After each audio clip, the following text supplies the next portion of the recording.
So what's going on, everybody? Hope everybody had a great holiday. It is that time. It is giveaway time. So in today's video, we're going to do a couple things. We're going to give a couple of things away, including an Anycubic Mega S printer. Plus, we're going to give away a custom statue to somebody. So first, we're going to give away a custom statue. This is one of the pieces that I built in my videos, and that winner is Ellis119. So Ellis119, go to the email link below. Email me your information so we can get this piece to you, bud. Thanks for playing. So we're going to get to the printer giveaway here in just a little bit, but first I'm going to show you what a resin Band-Aid is. So I've touched base on this a little bit in one of my earlier videos. So I had a lot of people ask me about it here recently, and I wanted to go a little more in depth about it. This piece here has a hole in it that I put for a demonstration, and what I'm going to do is I'm going to cure a resin sheet, a small thing, to cover this so that you can actually repair this. So what I'm going to do is, so I put resin just in my little palette here. This is just a spare one that I had because this is the perfect shape that I'm looking for. So what I'm going to do is I'm going to put a toothpick on there to hold it in place. That way it comes up even and doesn't curl. And then what I'm going to do is I'm just going to take my UV light and I'm just going to wave it over it like so. I've got this big UV light, my small one is broken, sorry. And so I'm just going to wave it over like this.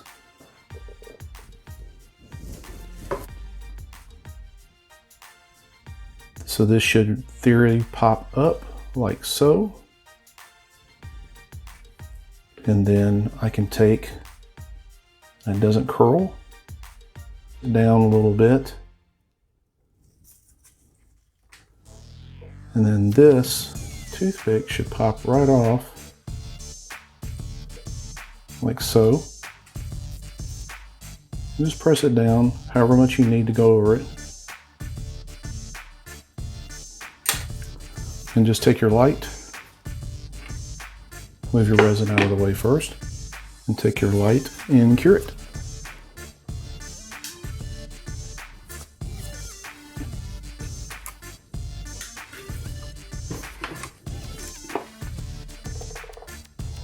Should be good to go. And of course, if you want to make it thinner, then you don't hold the light over as much. That's pretty much it. And it's solid. And then you can put whatever you want over it, how much more resin you can brush over it to make it thicker, build it up, whichever you want to do.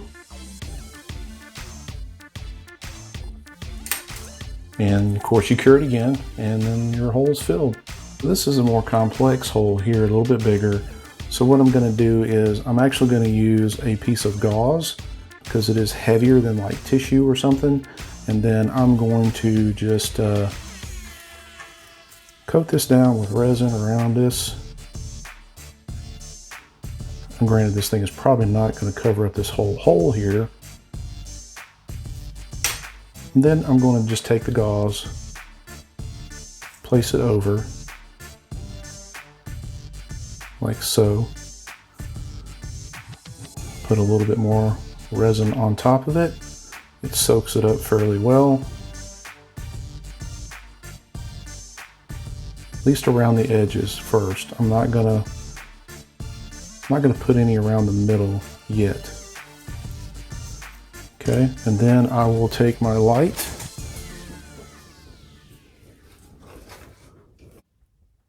I'll just cure that. And it's pretty steady.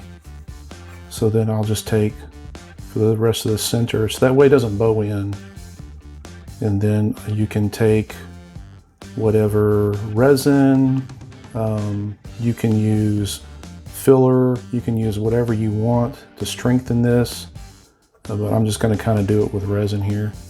And then I'll just cure it a little more. Off to the side.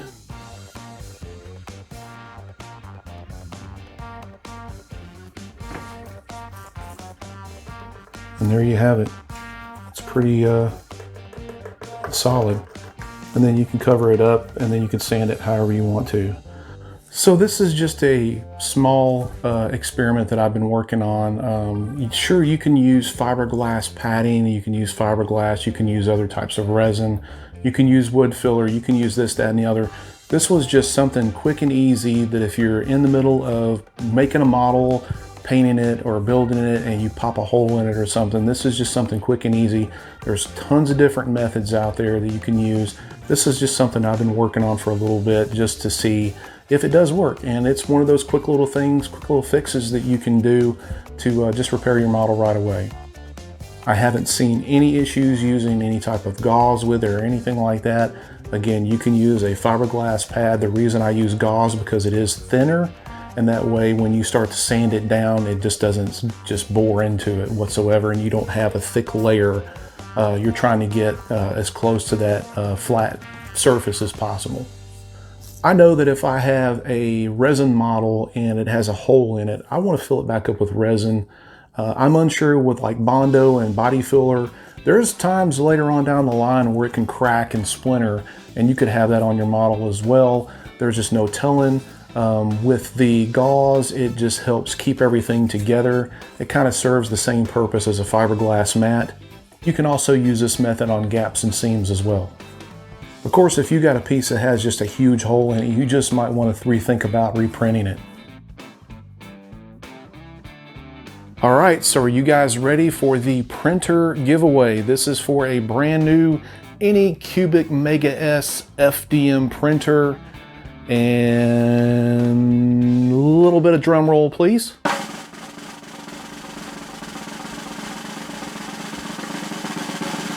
And that winner is Jason Jackson. Jason, go to the email link below, send me your information, buddy, so we can get this printer to you. Congratulations, you are the winner of our first printer giveaway. So guys, thank you so much for your support. We are way over 1,600 subscribers. And guess what? I have my first 2 patrons that just signed up. Those 2 people are Liv Moore and Andy Johnston. These are definitely 2 of the coolest people ever because they are our first 2 patrons. So if you also want to go that extra mile and support the channel, the Patreon link is below in the description, and you too can be one of the cool kids. Congratulations to our 2 winners, and until the next video, we'll see you.